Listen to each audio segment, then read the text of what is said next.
Hey amigos, ¿cómo están? Qué gusto saludarles y me da más gusto saber que nos sigues a través de ya sea nuestro canal de YouTube, de Spotify o de nuestras redes sociales. Y obviamente como cada sesión te animo a compartir el contenido, a suscribirte a nuestro canal, activar campanita de notificaciones, dejarnos tus comentarios y bueno, tratar de compartirlo y que esto pueda llegar a más personas, esperando que puedan ser de gran bendición para sus vidas. Hoy quiero compartirte un tema que he titulado ¿Qué haces aquí?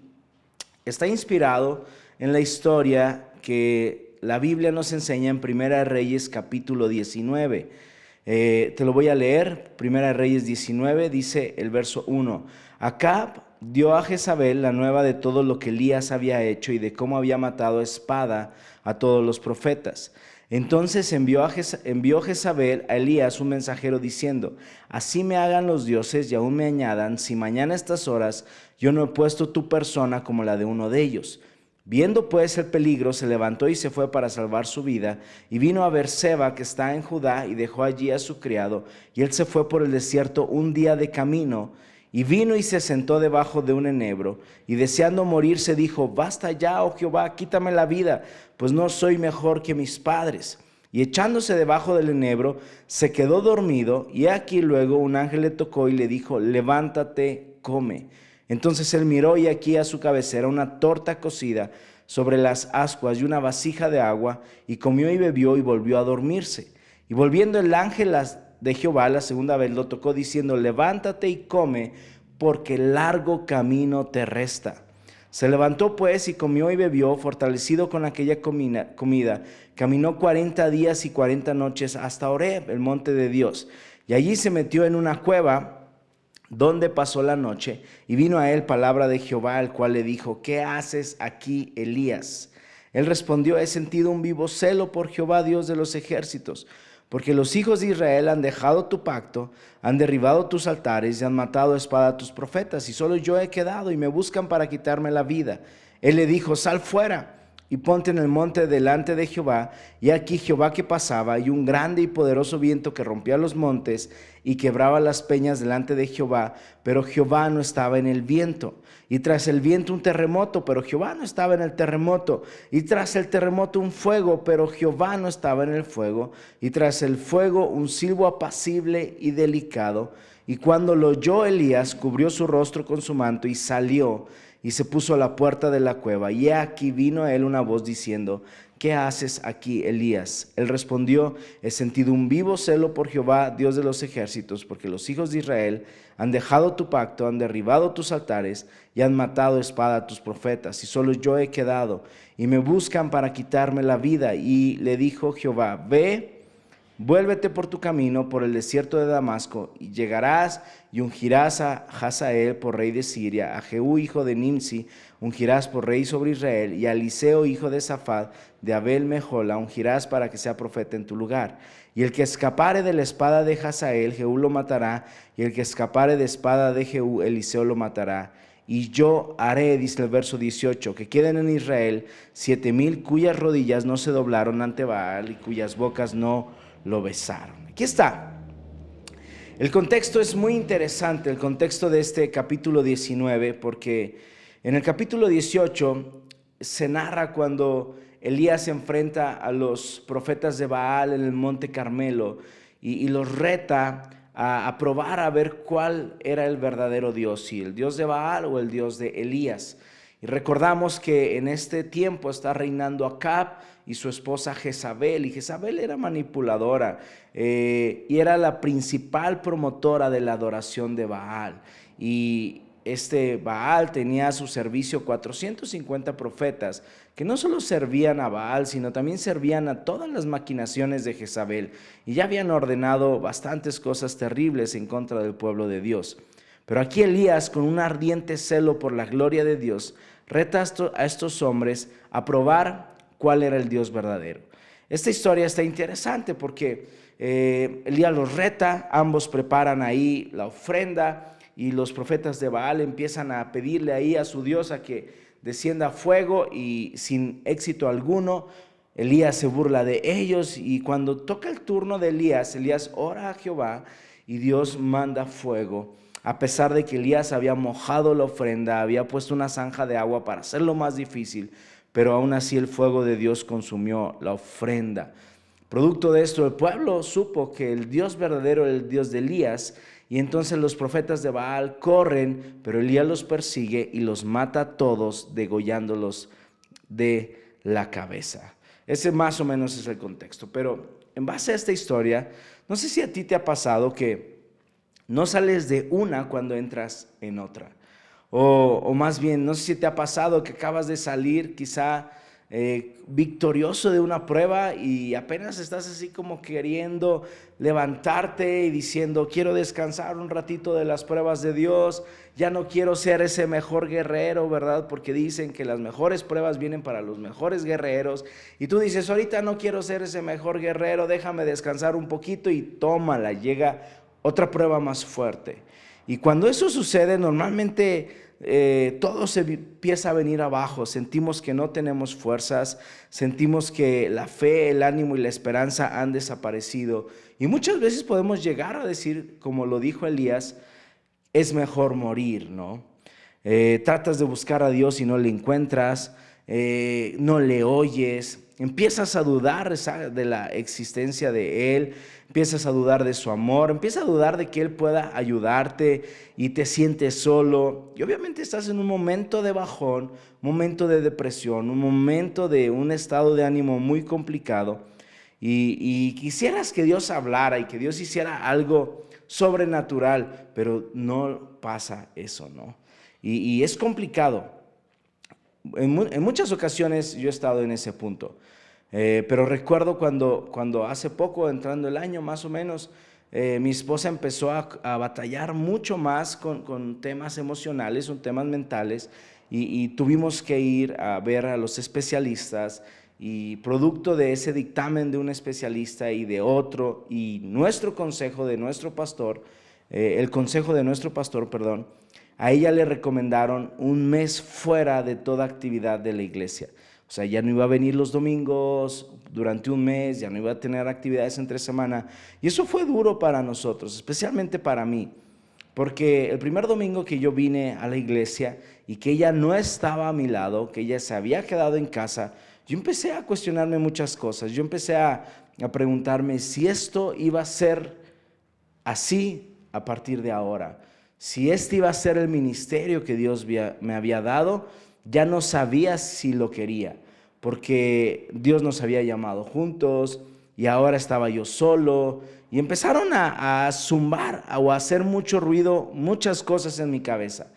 Recuerdo en mi mente preparar conversaciones, inventar conversaciones. Es que fulanito me va a preguntar y yo le voy a contestar y bla, bla, bla. Y luego contestar críticas, es que me van a criticar y van a empezar a juzgar la iglesia, a juzgarme a mí, a juzgar a mi esposa, pero me voy a defender de la siguiente manera. Y todo eso empezó a suceder en un momento en mi cabeza y fue muy terrible.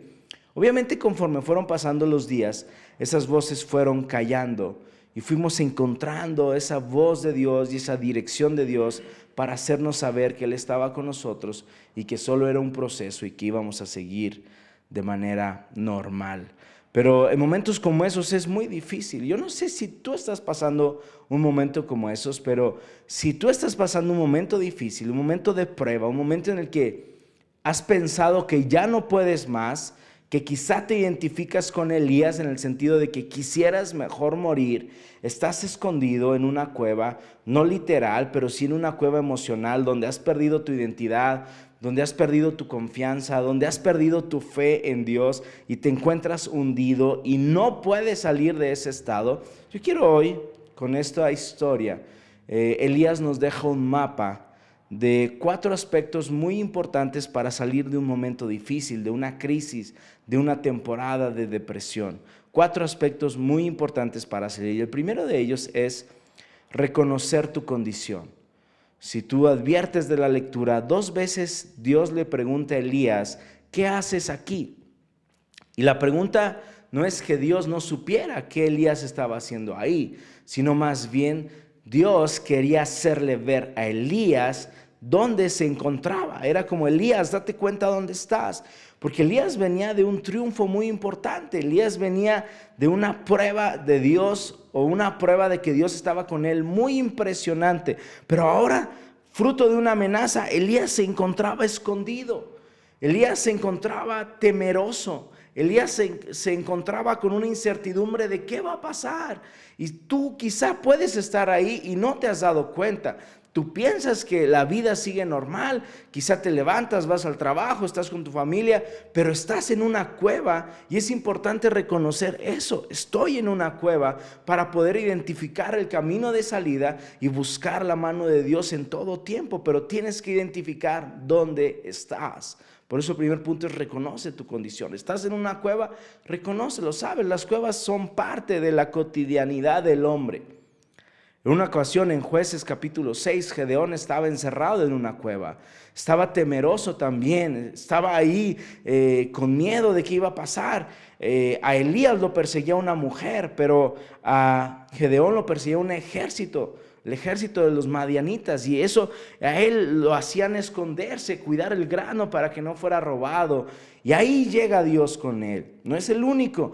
David, huyendo de Saúl, por una amenaza de Saúl que iba a matarlo, David huye y se esconde en una cueva, en la cueva de Adulam. Pero llega ahí y David se encuentra con que no está solo. Hay 400 hombres con la misma condición que la de David. La Biblia dice esto en 1 Samuel 22.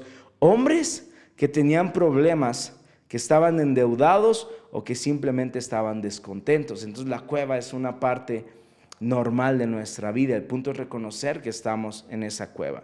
El segundo aspecto es: en esa cueva donde tú estés, escuchar ese suave sonido de Dios, ese silbo apacible de Dios. Dios no estaba en el viento recio, Dios no estaba en la fuerza del terremoto, Dios no estaba en la sorprendente lluvia de fuego. No, Dios estaba en ese suave susurro. Y Elías venía de ver ese poder de Dios, pero Dios no siempre aparece de una forma poderosa, de una forma impresionante. No siempre se abre el cielo, no siempre su voz es fuerte como ese trueno o como ese estruendo de muchas aguas. No, normalmente cuando tú estás en una cueva o en una temporada difícil, Dios va a venir a ti con un suave susurro, con un silbo apacible, con un tono bajo. ¿Para qué? No viene a gritarte, no viene: hey, ¿qué haces aquí? Salte. No, Él viene y te pregunta: ¿qué haces aquí? ¿Qué haces aquí? Con una voz suave, con una voz tierna, con lo que tú necesitas escuchar en ese momento. Elías no necesitaba al Dios que apareció en el monte Carmelo con su fuerza y con su fuego. Elías necesitaba ese Dios tierno, ese Dios que nos habla de forma amorosa a través de un suave susurro. Y tú necesitas escuchar ese suave susurro de Dios, porque Dios está contigo y Dios puede sacarte de esa cueva. No son los gritos, es el murmullo suave y delicado como el de ese padre tierno a su hijo, lo que tú necesitas escuchar. Y el tercer aspecto es regresar a tu propósito. Elías, después de la amenaza, había perdido de vista su propósito. Él se dejó envolver ante las amenazas de Jezabel y ante sus propios pensamientos. Se encerró en una cueva y él prefirió morir. Él creyó que ya se había acabado todo, pero el ángel le aparece y le dice: levántate, porque el largo camino te resta. Esto me indica que una vez que Elías reacciona, ¿dónde está? Una vez que Elías escucha esa voz de Dios, es que Dios le recuerda que aún hay un propósito. Y sabes, en medio de tu cueva o en medio de tu temporada difícil, no solo tienes que identificar que estás ahí, no solo tienes que escuchar la voz de Dios, sino además tienes que reconocer que aún hay propósito.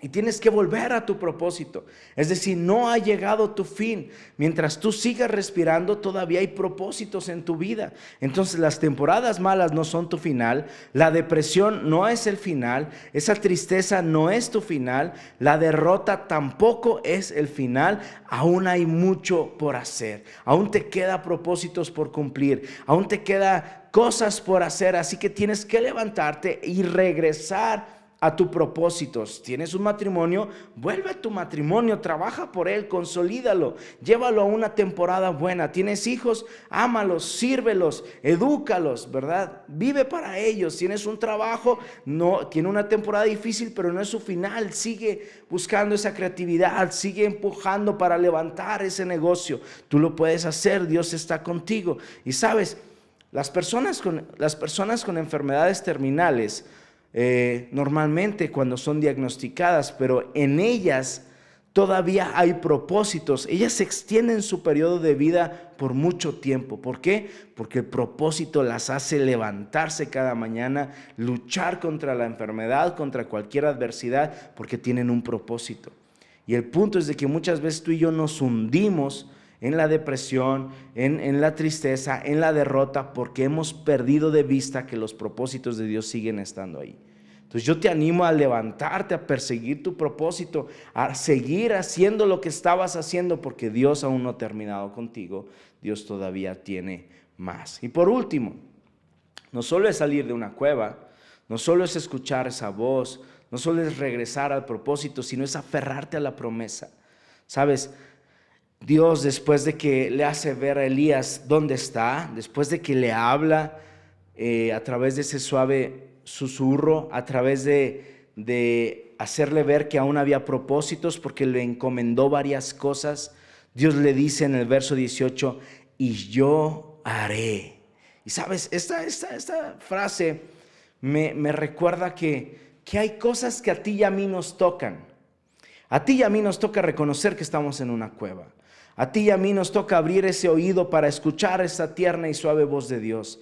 A ti y a mí nos toca volver al propósito, pero hay algo que le toca a Dios y es el cumplimiento de sus promesas. Esa parte donde Él dice, y yo haré. Es decir, tú haz esto, haz aquello, vuelve a tu propósito y yo haré. Y Dios va a hacer algo en tu vida. Yo creo que las promesas de Dios todavía están ahí en tu vida.